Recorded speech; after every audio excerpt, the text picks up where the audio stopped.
Nah ini nah, ini dagingnya nah, brengkes ikan patin, dagingnya besar nian. Tuh, aduk-aduk pula ya ikannya sama bumbunya nah, sampai dia meresap nian, sampai dia rata nian. Balik dulu coba.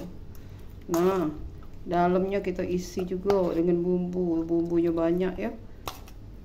Tuh, dalamnya nah, biar meresap agak sampai ke dalam-dalam. Tuh,